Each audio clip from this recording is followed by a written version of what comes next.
Welcome everyone to Pontos Fathom Press. This is our Pontos Fathom podcast, episode number 63. We're going to be talking about the black sun, Saturn, and its relationship to the sun. Some interesting things of an unconventional way of looking at night and day. Maybe a more ancient way of looking at it. And sort of part of our story will be the baggage that history piles onto some of these ideas. We've got a number of books out here. We've got the Barclay Revelation of John, Volume 2. We've got the Gnostic Religion by Hans Jonas. We've got Liz Green's Saturn. We've got the Picatrix, where we're going to talk about Saturn from here. We've got the Cult of the Black Cube. We've got a book called Necronomicon Gnosis. I'm also previewing some upcoming things that we're doing. A book called Alone of All Her Sex, The Myth of the Cult of Virgin Mary, and 2,000 Years of the Resurrection of Lazarus. I've got occult science and occult movement in the 19th century. I've got Jung's Mysterium Conjunctionis, and I've got the Great Controversy here to talk a little bit about paganism in the church. So we got a little bit of everything here. But really what the focus of today's topic will be on is looking at that old way of looking at Saturn, unpeeling the layers of the onion where it comes to Saturn, and kind of going back to just the nature of our relation to night and day in a way that kind of is a more archaic way of thinking about it.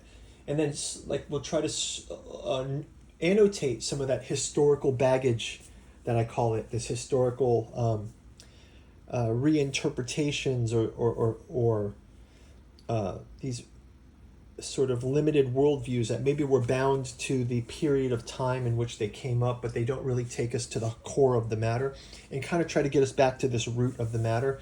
It seems like a lot of people are railing against stuff throughout history, like the Gnostics were upset about something, and then in the Middle Ages they were mad about something, and in the Roman times they were upset about something. We're going to try to unravel some of that and just sort of organize it in a way where we can see how that passage of time influences our thoughts on Saturn and the sun. But we're also going to introduce the idea of Saturn as kind of the black sun, and also bring up this concept of the potential of the sun as the demon sun, right? So it's not only the soul invictus, like the sun is the bringer of all good things. It's also, there's a sort of a darkness to that we can kind of explore, and we'll just put it out there. We'll think of it as just an exploration, I guess. I hope everyone's having a great holiday. Merry Christmas, Happy New Year, Happy Saturnalia, Happy Winter Solstice. Hope you are well, and this podcast find you guys well. I really appreciate everyone's comments that's been coming out there, so hopefully this is a good one for you. It's episode 63, The Black Sun. We will start out with an image. Podcast 63, 6 and 3 is 9. Let's start out with the 10. We've got this is from volume 11, from 1613, the Theatrum Chemicum, and it's looking at the Nigredo phase of alchemy. And here you see a man is being pulled down into, there's a fiery element down here, there's an earthy element, there's angels in the sphere. He's got this black raven on him. He looks like he's dying. In his breath, the angels are angled toward him. You see the sun and the moon in the heavens. You see Venus, Mars, Mercury, Jupiter, and then you see this black star here. What is this black star? It's Saturn. It's got Saturn as the black star. So lots going on in this one. The king's decline, as we saw, was due to his imperfection. The vision of the king, where the sea king rules over an unfruitful country. Usually the king is connected in some way to the world of darkness. He is the first secret infernal fire, and he's an allegory to Christ. In Michael Meyer, the king is dead and yet imprisoned alive in the depths of the sea, where he calls for help. This is from Trismosin's Splendor Solis. The old philosophers declared they saw a fog rise and pass over the whole face of the earth. They also saw the impetuosity of the sea and the streams over the face of the earth, and how they became foul and stinking in the darkness. You know, when we were here, we hear night, darkness, black. I want you to just kind of make a note in this kind of episode. They further saw the king of the earth sink, and heard him cry out with eager voice, "Whoever saves me shall live and reign with me forever in my brightness on the royal throne." And the night enveloped all things. The day after, they saw over the king an apparent morning star, and the light of day cleared up the darkness, and the bright sunlight pierced through the clouds with manifold colored rays of brilliant brightness, and a sweet perfume of the earth and the sun shining clear. Herewith was the complete time when the king of the earth was released and renewed, well apparelled and quite handsome, surpassing with his beauty the sun and the moon. He was crowned with 3 costly crowns. Wait for it now. One of gold, pure, one of silver, and one of iron. Now, also, iron is a Saturn thing, right? They saw in his right hand a scepter with 7 stars, all of which gave a golden splendor. The 7 stars are a reference to Revelation 1:16. And he in his right hand had 7 stars. He who held them was like unto the Son of Man, in agreement with the Pulis Regius in the Introitus. The king sinking in the sea is the arcane substance, which Mayer calls the antimony of the philosophers. Right, so the sunken king and the metal. I have shown in Psychology and Alchemy the sunken form. Be turned to me with all your heart, and do not cast me aside because I am black and swarthy, because the sun hath changed my color, and the waters have covered my face, and the land has polluted and defiled my works. For there was darkness over it, because I stick fast to the mire of the deep, and my substance is not disclosed. Wherefore out of depths I have cried, from the abyss of the earth with my voice, to all you that pass by the way, attend and see me. For any shall find one like unto me, I will give into his hand the morning star. Right, so you sort of, what do we see here? We have the deep, right? The strange idea about the sunrise, right, is that in the night, when there's the night, we're in the earth still. The sun is in the earth, in a way of speaking, right? It hasn't come up over the crest. And the night allows the sun to be released from the earth, right? So the light the night says, okay, I'm going to go into hiding now. So the darkness goes away to allow the sun to rise, right? So this is a kind of an interesting alchemical sort of stages, right?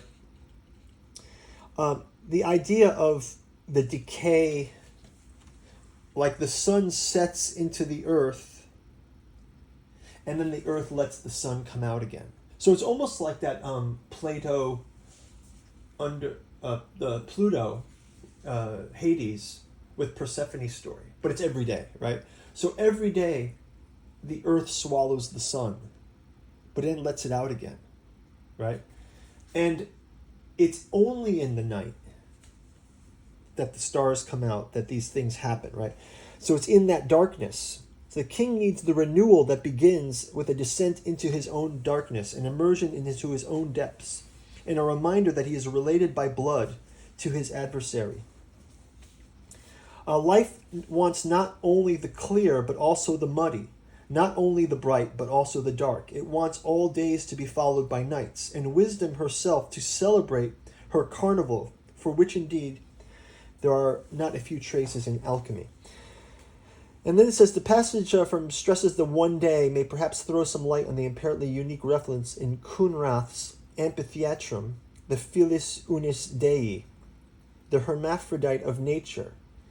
Here he is synonymous with Saturn, the philosophic man of the philosophers, the lead of the sages. the philosopher's world egg, the greatest wonder of the world, the lion, green and red, a lily among them.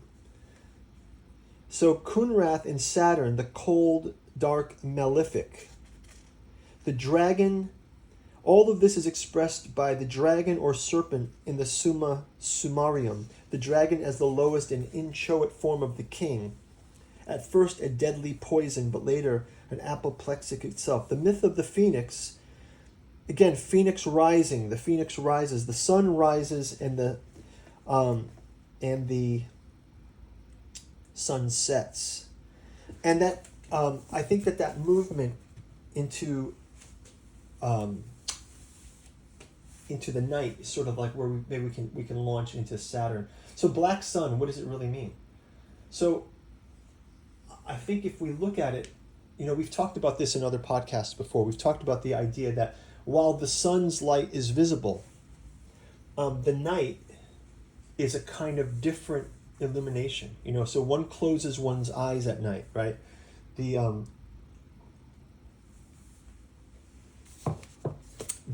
going to read from this one. I think this might be the right place to go here. Talks about the conditions of Saturn. Well, yeah, one thing I want to call out maybe right here is, before we go into that, there is a whole thing I want to do about sleeping and death. I do have this book here on the table, 2,000 Years of the Resurrection of Lazarus in Art. We'll talk about that maybe in a later podcast, but what I want to bring up here is, it's in sleep that we have this other we have dreams in sleep. And dreams are so much different than waking reality, right? When we're awakened in the sunlight, and we're walking into the world, everything is clearly lit. Everything is ordered and structured. And I want to hold on to this idea, is that, you can think of it in the positive way, the normal way sun makes things grow and all this stuff, but it also enforces the Gnostic nature of the world in which we have to return to every day. So just as the night allows the sun, absorbs the sunlight to bring the darkness and bring us the freedom of sleep in which we dream. And our dreams are fantastical. We can do anything in the dreams. So you have a dream, you can be flying, you can be, your imagination runs wild in dreams. The light of the dreams is the light of the black sun, right? Because once the real sun comes up, it's back to work, back to your tax paying, right? It's back to the grind, right? So I think in that daily cycle, there's an interesting inversion that's going on, and it's not to say, I don't want to put this in a sort of a negative light, but I want to say there is kind of another way of looking at things. If we look at it as, plants grow at night, right? We dream at night. Actually, our body heals in sleep, right? But sleep is also the closest you come to death all the time. And so when the sun is swallowed, think of it as an archaic human from the archaic times. The sun going down is the start of something, the start of the night. And then there's a long night until that sun comes back up, right? And I kind of want to go into that, where then talking about this Saturn evolution. So here now we are in Steiner talking about this. He goes, if we turn at first to of the beings of the earth, which are physically perceptible today, man alone was present at the time, and of him the physical body. But even now there are, belonging to the earth, not only the beings of the mineral, animal, planet, and human kingdoms, but other beings too, who do not manifest in physical corporeality. Such beings existed also in the Saturn evolution, and their activity upon the scene of Saturn resulted in the subsequent evolution of mankind. So if we turn, first of all, with spiritual organs of perception. So if we turn, first of all, with spiritual organs of perception, not to the beginning or the end, but to the middle period of evolution of the Saturn embodiment of Earth, we find a condition consisting essentially of warmth alone. There is nothing to be found of gaseous or liquid, let alone of solid. It is only the latter embodiments which other stages emerge. So let's assume that human being, with the present-day sense organ, was to approach this Saturn as an observer. Of all the sense impressions which he is capable, nothing would meet him save the sensation of warmth. Imagine him, this is something interesting, like this is just coming to me, like one of the things that what people do when they do, if anyone has heard of Reiki, right? Reiki is you lay your hands on, some hand healing, right? But you don't touch the thing, you just perceive and let energy flow through as a concept, right? Well, this kind of concept, you feel a warmth where there's a distress, where there's a blockage. You can feel the heat of that. So I'm wondering if, this is sort of like, again, we're talking about a spiritual healing where the perception is warmth, right? So interesting, right? It's a footnote. The most he would perceive if he reached it would be a different part of space occupied by Saturn was in a different warmth condition from the remaining spatial environment. So, we're talking about like sort of a background thing, so think of it as infrared, okay? And maybe we can go back to that. I'll just bookmark this. Maybe the idea here is it's never that black, right? So the idea of the night, once you go out into the night, imagine you walk out into the night and you look up at the sky and your eyes you just came in from the light, the brightness of the burning light of the sun that is embodied in your light bulbs in your house or something. And you go out into the night and your eyes haven't adapted yet. And you say, oh my gosh, it's so dark out here. I can't see anything. I can't see 1 inch in front of me, right? You actually feel like you are in a dream space, Or you even feel like you're in that, I don't know if anyone's seen that Stranger Things, when 11, she's the government project to create psychics or something like that. And so 11 can remote view, but she always sort of ends up in this black room, and then the things that she remote views sort of appear out of a fog, and then suddenly she can see it. Sort of like, let's call it lucid dreaming, but she's actually remote viewing in this fictional series, right? But if you can imagine something like that, as one is out in the night, and then suddenly the eyes acclimate to the light of the stars, right? And then suddenly, now you can perceive these pinhole lights of stars because your eyes are used to the black, right? So it's not really black. And so now if you were to able to see, let's say, infrared light, right? Even in a starless pre-universe, whatever, you would be able to detect a kind of a red in there, right? So because it's not really black, actually, you'd say like, oh, if you look deep enough, it's got this infrared glow to it, right? So now it's suddenly we have some color emerging out of the black, right? So actually the blackness is fertile. Like even when we talk about the earth, right? You put a seed into the earth, there's no light there, but the plant will grow out of that, right? So that's something that maybe links us into this Nabatean agriculture. So the Nabatean agriculture, I came across this first from the Black Cube book here, and it talks about the Nabatean agriculture. It says, this is the Zuhal, it's coming up. Know that he is the one who gives success in cultivation of the earth and growth, or its opposite, to plants. He, Saturn, he revealed to the moon what I put down in this book of mine, and the moon revealed it to his idol, and I was taught it by the idol of the moon, just like I now teach it to you. Preserve this, because it is your life on which you rely, and on it depends the growth of your fields and your fruits, which are the matter of your life and your hope during your lifetime of comfort, affluence, safety, and complete health. So if I'm getting this correctly, and this is the Nabatean architecture, it's actually from the Picatrix. We'll go back to the Picatrix here, but we're just looking at the cult of the black cube here.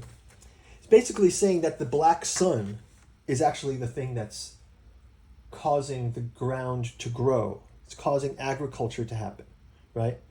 So obviously we know as science people, right, that the sunlight and photosynthesis, and we know all that, right? But there's actually chemical things happening in the night cycle as well. So let's just even put it in the terms of this, just in this Nabatean architecture. There are things that the sun does in the daytime, and there are things that the black sun does in the nighttime. And that black sun is kind of overlapping with Saturn. Know that I have prayed to this god Saturn, and in my prayer I have asked his idol to benefit with this book of mine everyone who reads it, the idol revealed to me. Your prayer has been heard, and your offering accepted. I did this because I felt sorry for the sons of my kind, because many of the anguish of their poverty and the abundance of their misery. This section is significant because author admits he has personally tried this particular spell, playing to a black stone idol, and that Zuhal has directly spoken to him through the black stone. So the Nabatean architecture records a prayer to Zuhal, which the Picatrix compiler both cites and includes in its entirety in the third section. So we'll take a look at it here, but then we'll look at it in the Picatrix translated here. But here it's translated, the text reads, O Saturn, we address ourselves to you standing. We ask and we honor you with obedience and humility. We address you standing and facing the exalted Master, alive and eternal, solid in his power and dominion. He is eternal in his heaven. He is mighty in his dominion, focused on his efforts and his great works. He is all over. His power is all over living things on earth, and they endure by his endurance and by his power. He might begin them. He causes them to continue. He causes them to endure. He brings permanence on earth by his might. He causes the waters to ebb and flow, living. He causes life to move because he himself is alive. He is cold as is his nature. Through the influence of his high realm, the trees grow and the earth becomes heavy under the weight of his movements. Right, so here we have this black star of night actually causing life to grow, right? And it was sort of an agricultural Nabatean architecture, agriculture. And it says, here we go, the prayers of the Nabateans. Now we're in the Picatrix here, the Picatrix. The Nabatean sages have said that the power and the works of the heavens and the stars are from the sun originally, but they understand that the moon helps the sun. They have also prayed to Saturn with the following prayers. But they first ascertained that this Lord was not descending in the circle or occidental of the sun, nor under the sun's rays, nor in the midst of his retrogradation. They found him to be free, Saturn. So first of all, this all kind of goes through all the things that the sun does. We pray to thee, sun, high Lord, for you give life to everything in the world. The whole universe is illuminated by your light. We salute you, we praise you. You are the Lord, we beseech your life. So this is the prayer to the sun. But then they say that they also had this prayer to Saturn, which Saturn was not controlled by the sun, nor under the sun's rays, nor in the midst of his retrogradation. When they found him to be free of all impediment and clean, however, they made the following prayer. They gave him bats, old leather hides, fat. They prostrated themselves on the image of stone or black sand.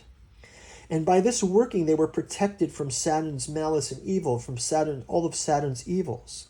He was the Lord of poverty, misery, sorrow, imprisonment, sins, lamentations. And when he was in good disposition, he signifies purity, length of life, exaltation, joy, honor, wealth, inheritance, and the transmission of inheritance to sons and nephews and daughters. His good and nieces. His goodness is when he is oriented to the sun, and when he is at the midheaven in the direct motion, swift motion, elevated. So this disposition came over Saturn's image. So what is the Saturn image?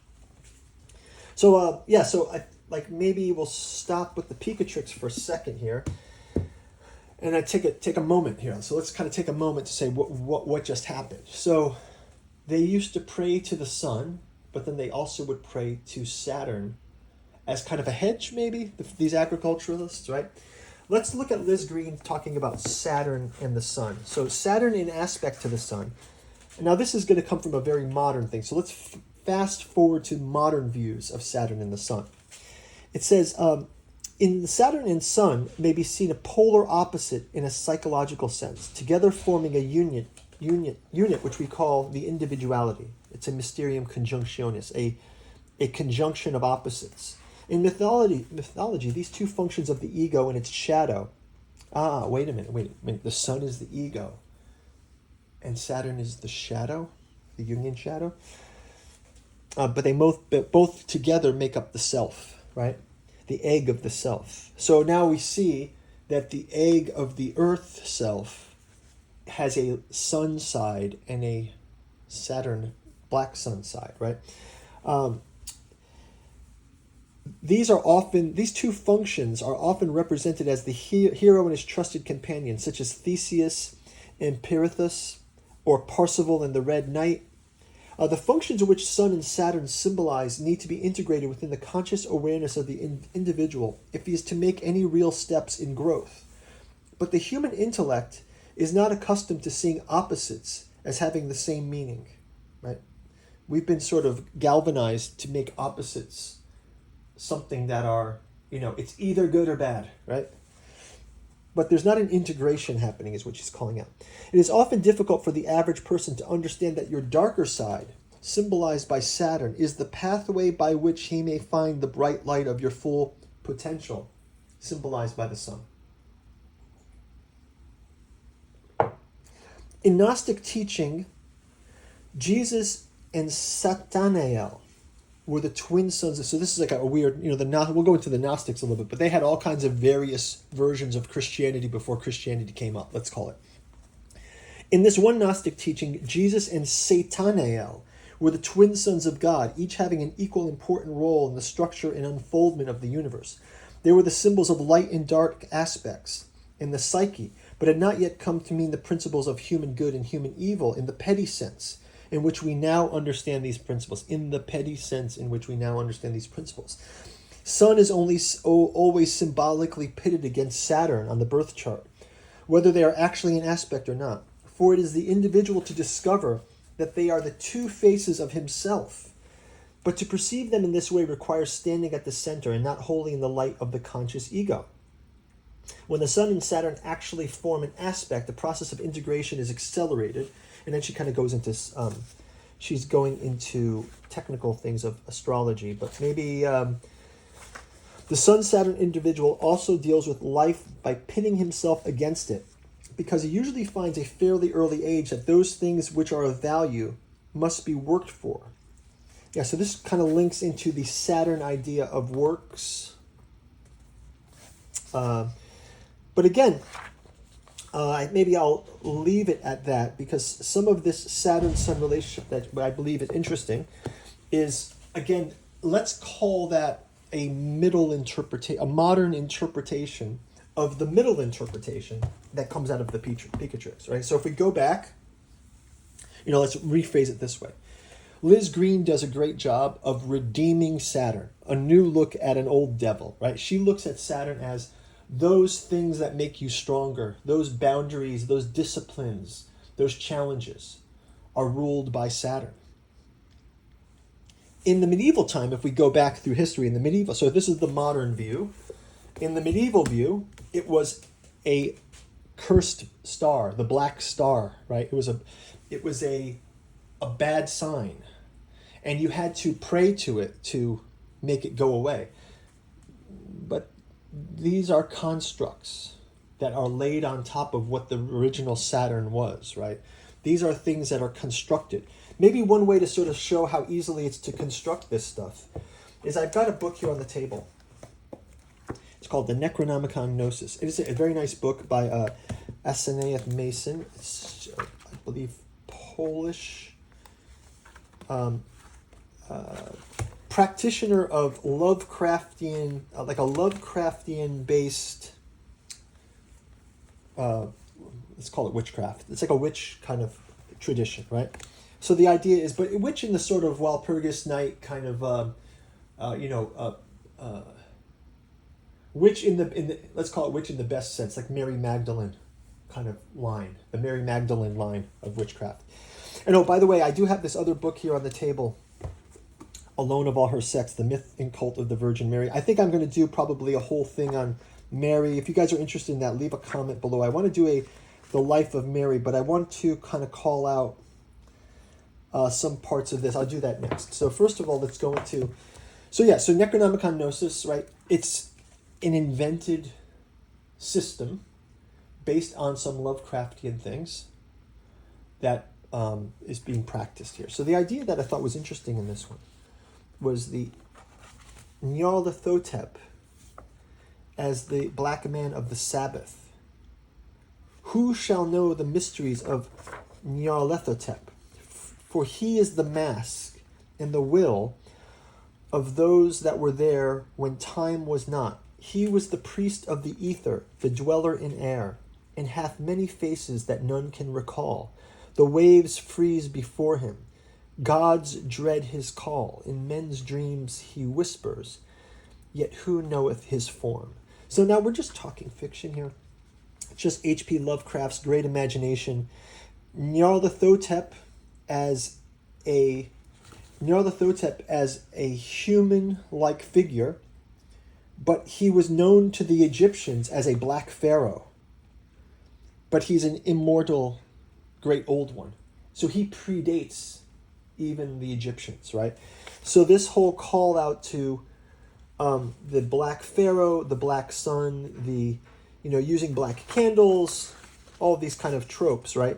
But the idea of why I'm bringing this up is how simple, how it writes itself almost, right? So the idea of if we think of this black pharaoh from Egyptian times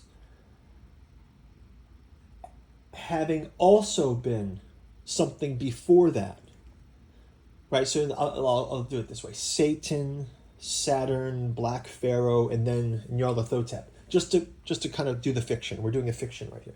Why I'm introducing this is to say that it's a kind of way that the imagination is trying to wrestle with there's something wrong with the histories.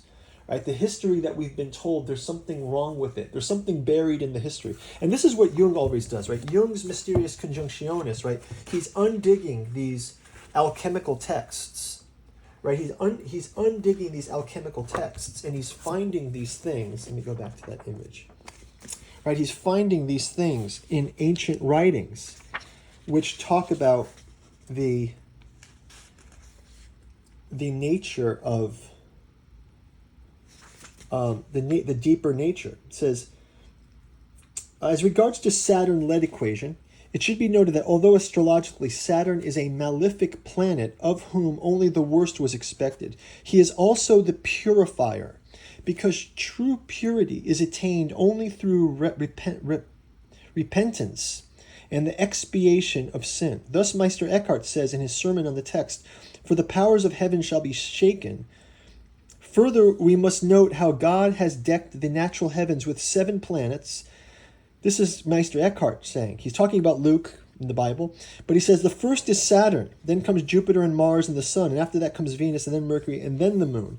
And now when the soul becomes in a spiritual heaven, the Lord will deck her with the same stars spiritually. As John saw in his Apocalypse, the 7 stars, he espied the King of Kings seated in the throne of God and having 7 stars in his hand. And we know that first star, Saturn, is the purger.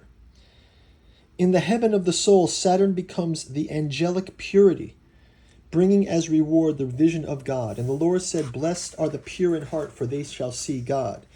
And it is in this sense that Saturn should be understood here. Lead signifies the vexation and troubles wherewith God visits us and brings us back to repentance. For as lead burns up and removes all the imperfections of metal, and then he goes into alchemical, blah, blah, blah, blah, blah. But the idea here is, it is a test, right? And we see that again saying in the Cthulhu mythos, Nyarlathotep is identified with a black man who presides over the witches' Sabbath, wild celebrations to the sounds of flute music. The most famous example of his role is the initiator of the Sabbath, found again in the story of Dreams of the Witch House. The protagonist is haunted in his dreams by a witch who used to live in the house, and all visions appear in his dreams on the astral planes: weird screams, singing, shadows, blinding lights, strange sounds, half-acoustic pulsings. All these signs from the forthcoming Walpurgis night, where the hell's blackest evil roams the earth, and all the slaves of Satan gather for nameless rites and deeds. In the Lovecraftian lore, the Walpurgis night is a traditional festival of witches who gather in the secret place in the dark woods. Dreams and visions experienced by Walter Gilman were meant to prepare him for the participation in the Sabbath of Nyarlathotep. But as we know, like, this is a fiction, right? This sort of a fiction. And I think where this kind of leads us to, though, is what's really going on, right? So one thing that we can talk about what's really going on here is, I'm going to take us to this book of Revelations. And what's interesting about this copy of this book is just Barclay's Protestant, I want to say it's a Protestant look at the book of Revelations. And right here in the book of Revelations, what do they say? They say the flight into the desert, Satan, the enemy of God. Okay, we're going to talk about Saturn being bundled in with Satan, right?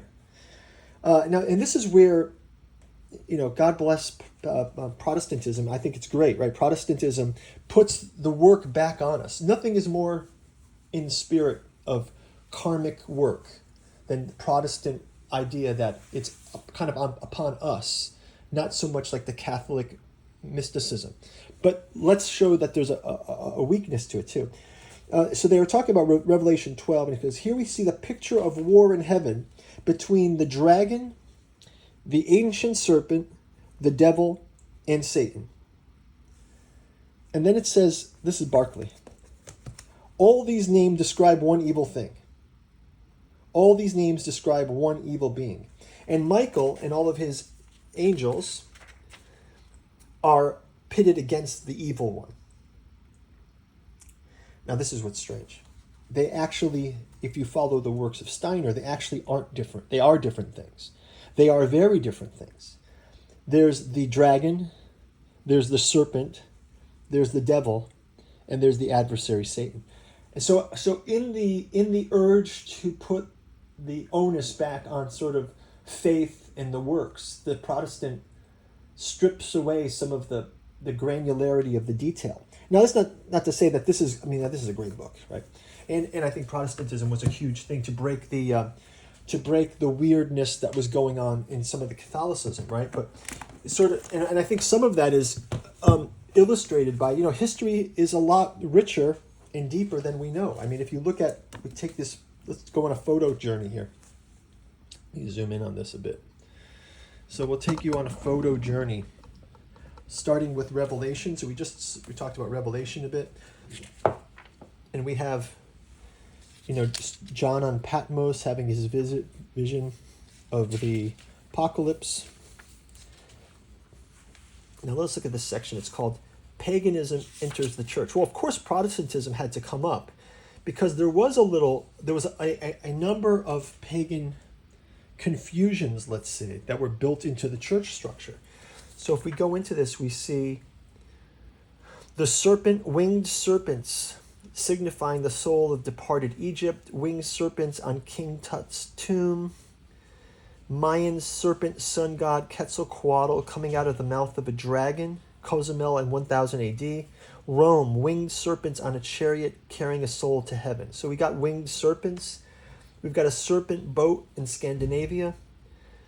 And we've got the multi-headed serpent hydra of these cobras behind Lord Nishrimya Dev, the great protector, lion-headed protector of the devotee from India.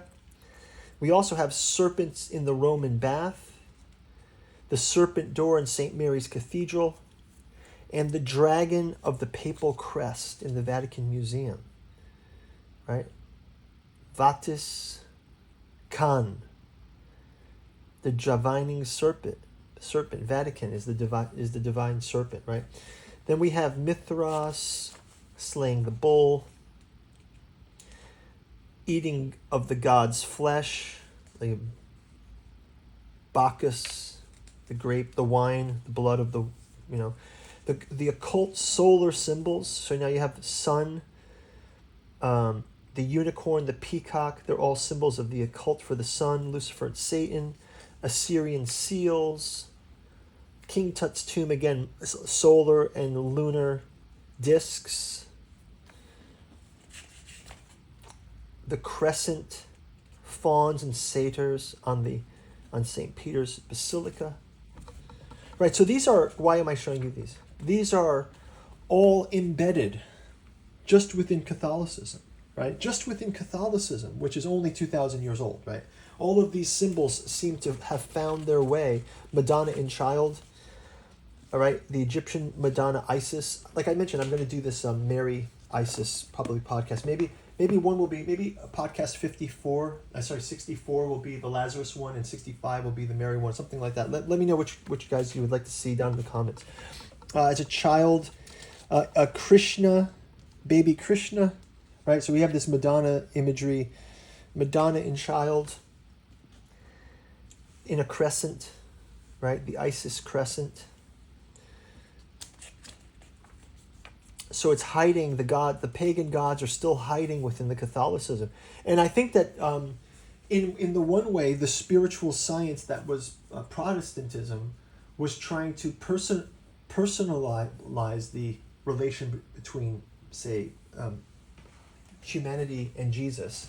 But at the same way, it's sort of at a kind of risk of losing the tradition of the spiritual link back to some of these things which are more attuned to kind of a witchcraft, right?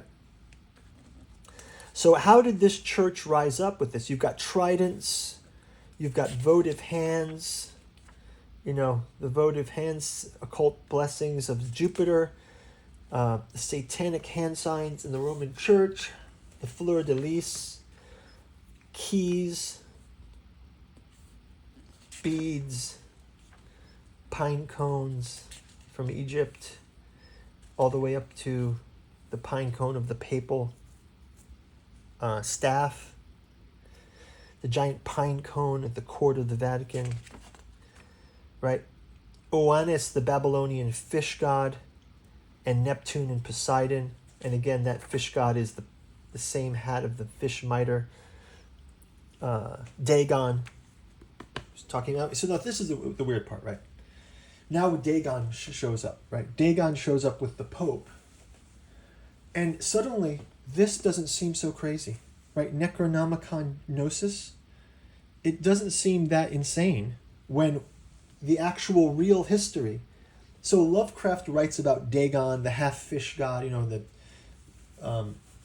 Innsmouth, right? The shadow over Innsmouth or something like that, right? Where there's like the fish people come out of the ocean. Here we have Dagon, the sunfish, with his fish attire and his mitre. And then the Pope is dressed like the same Dagon, right? So there's something strange when the fiction of Lovecraft is more like the secret history. And it makes something like this relevant. This is why this probably has relevance to it. There's something relevant to this. And I want to call like all of this, that's black sun over all of this a bit. Because we would think through our conditioning that it's just fantasy. But it's actually, look, you keep going. This section is called Paganism Enters the Church, right? The halo of Krishna, the halo of gods of happiness, the halo around the Roman Catholic saints, the halo over Mary, right? The sun god, right? Sol Invictus. Now the sun god coming. And then maybe this is the time to sort of introduce this idea of, well, if the night isn't exactly what we thought, and if Saturn isn't really Satan, right, maybe the sun is also not, right? So then the sun is like it's like that difference between the sun of plenty and the sun of the desert, right? The sun of the desert that scorched the earth scorching sun, right? Like the god of agriculture sun is different than the sun that causes the desert to dry up, right? Christ with gold holding up the universe, the Ankh showing in Assyria, the Ankh, and then the Ankh kind of showing up in the cross again, right? So it's the Coptic Ankh, and the Egyptian cross is the Ankh, and then that becomes the cross. Catholic crosses sort of have additional adorations around them that kind of add the solar wheel to it. The solar wheel, all of the window wheels. This is also like a wheel of fate from the Buddhists. Catholic bishop with the wheel. Ezekiel, the UFO wheel. Shells, Poseidon with the shell. The eye of Horus. The evil eye, right? The eye in the pyramid. The eye pendant used by Roman Catholic group in the Philippines. The evil eye adorning the Catholic pulpit in Paris, France. You see the eye in the triangle. Compostela Cathedral in Milan. Ye worship ye know not what, John 4:2. Old Babylonian god with the triple crown, right? The crown with what is the triple crown, right? The triple crown is sun, moon, and gold, silver, and iron. Sun, moon, and Saturn, right? Quetzalcoatl, the Sacred Heart of Jesus, winged spirits.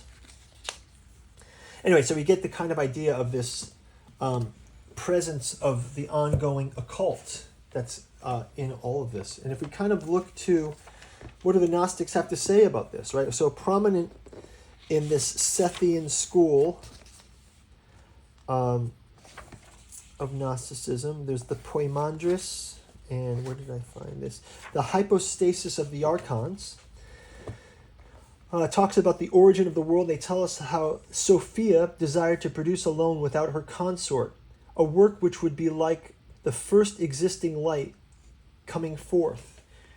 The shadow, which was called darkness, becomes matter, and out of the matter comes forth a lion-shaped Ealdabaoth.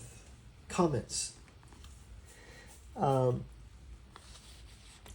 chaos originated from a shadow, and it was called darkness. And the shadow, in turn, originated from a work that exists since the beginning. And so Sophia kind of comes to this. Above, in the limitless aeons, there existed the incorruptibility. The Sophia, who is called Pistis, wished to accomplish a work by herself without her consort. And her work became a celestial image, so that a curtain exists between upper ones and the aeons that are below. And a shadow formed below the curtain, and the shadow turned into matter, and was cast into an outer part, and its shape became a work. Where's the shadow of the black sun? It received the impression, typos, from a shadow, and became an arrogant beast of a lion shape, Ealdabaoth. I am God, and there are no other gods than me. A voice came from the height of the sovereignty. Thou art mistaken, Samael. That is a blind god, or the god of the blind. So Samael, who is Saturn, is not Ealdabaoth. It's a different one, right? His thoughts were blind. Being male, female, he created 7 male sons. I am the god of all. Zoe, daughter of Pistis Sophia, and Ealdabaoth, bound and cast into Tartarus, the bottom of the deep, by a fiery angel. When his son Sabaoth saw the power of this angel, he dissembled from the father and mother, matter, and he felt loathing for her. Sophia and Zoe carried him upward and sent him out over the heavens. So Sabaoth, Saturn, goes up, leaves the world, the Yahweh world, the world of light, right? The incorruptibility looked down upon the regions of the water, and the image revealed itself, and the equal likeness of it, and we shall trap in it our formation. We omit the ensuing story of Adam and Eve, paradise, serpent, Noah, etc., blah, blah, blah. So when the nature of the immortals had perfected itself out of the boundless, the image flowed out from Sophia. She wished to become a work like unto the light that existed first. The aeon of truth has no shadow in himself, but outside is shadow, which is called darkness, and from it came forth a power over the darkness. But the power came being after him, called the shadow, boundless chaos. From the race of the gods sprouted, so the race of aborted from the first work. The deep chaos therefore stems from Sophia. And the shadow became aware that they were stronger than that there was one stronger than himself.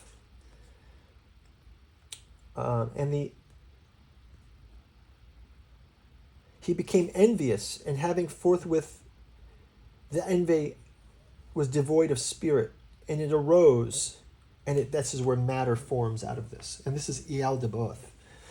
Right? So the idea is, when Sophia wished to receive the impression of an image to rule over matter, first came forth the water, an archon with a lion shape, who possessed great power but knew not whence he had come, Eal de Boath. And when the archon beheld his own magnitude, seeing only himself and nothing else, his thought came forth in a spirit and appeared as a spirit from the water.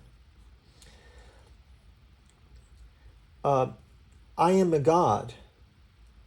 Thou art mistaken, Samael, that is, the blind god. An immortal man of light exists before thee, who's going to be the Christ, really, right? So there's a light before this, and there's a kind of a darkness before this as well, right? So the idea here is in this, even with the Gnostic layer, right? The Gnostics were struggling.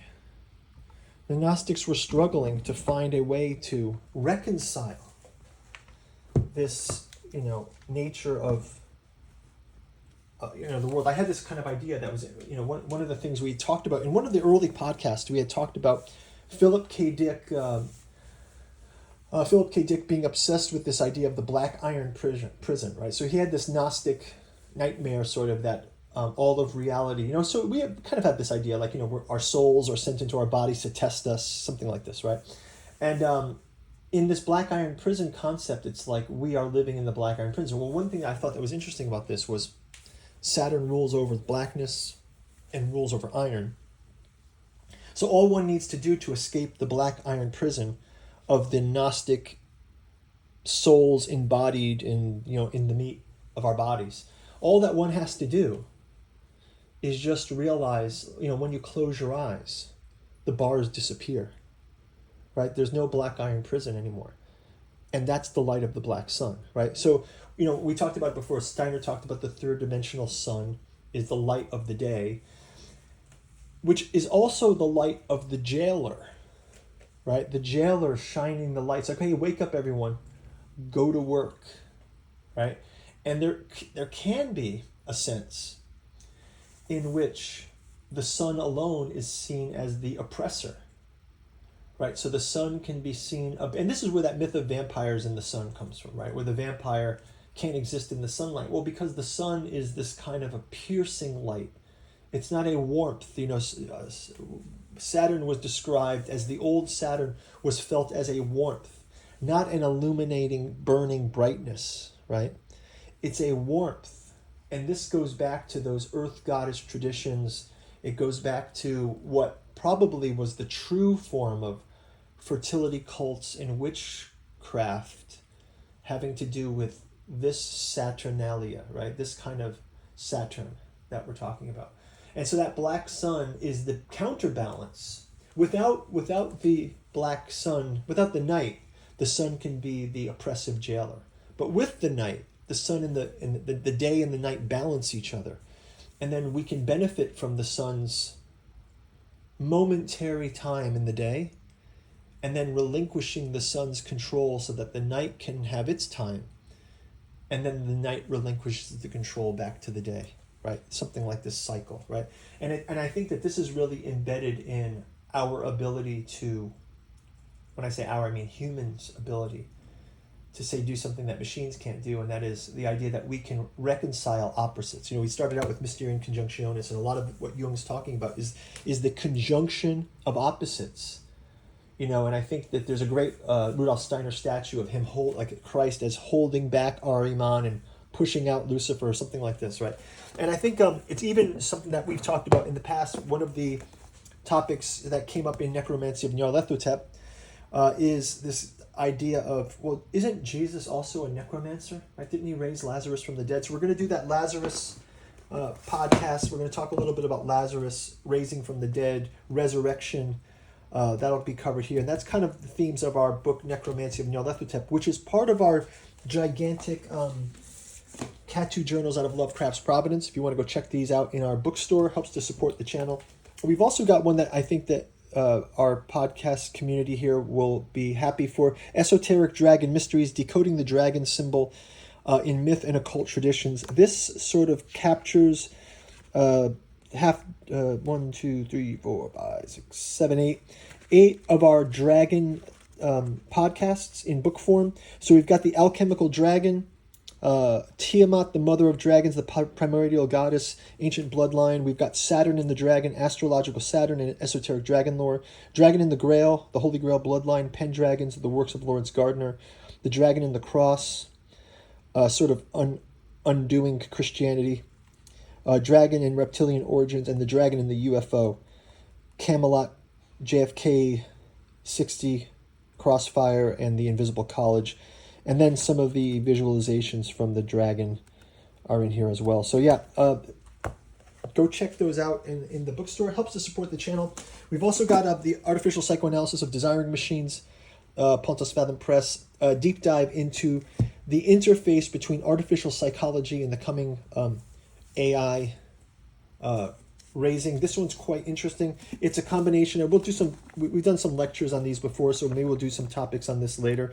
Actually, something about the black sun relates back to this, as well as the idea of mineral intelligence needing the discernment of humans, and I think that's covered in here. And then finally, we've got alchemy and anthroposophy in the Dune saga. So if anyone is a fan of Frank Herbert's Dune, this looks at Jungian alchemy, Steiner's anthroposophy, and its influences in the works of Frank Herbert. The reason why people love Dune so much is because it's tapping into some of these deeper things. So there's a couple of our books. You can go check our bookstore out down below.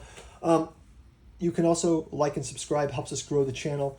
You can check out our Patreon if you'd like to support what we're doing here. So really appreciate everyone. I would like to get this podcast going to a live stream. If you guys have any suggestions and you're still here at 56 minutes, I appreciate you. And thank you very much for your support, your comments. Any suggestions you have for what you'd like to see later. I am going to be doing a Virgin Mary Magdalene podcast. I'm going to do the resurrection of Lazarus and kind of tie it into the necromancy confusion again. I think that's a great topic. And it'll link into our Black Sun topic as well. So hopefully this was interesting to everyone. We'll see you guys next time. Thanks for watching. Leave your comments, questions, suggestions, feedback in the comments below. And have a happy new year. I will talk to everyone after the new year. So be safe, be well, and talk to you soon. Bye-bye.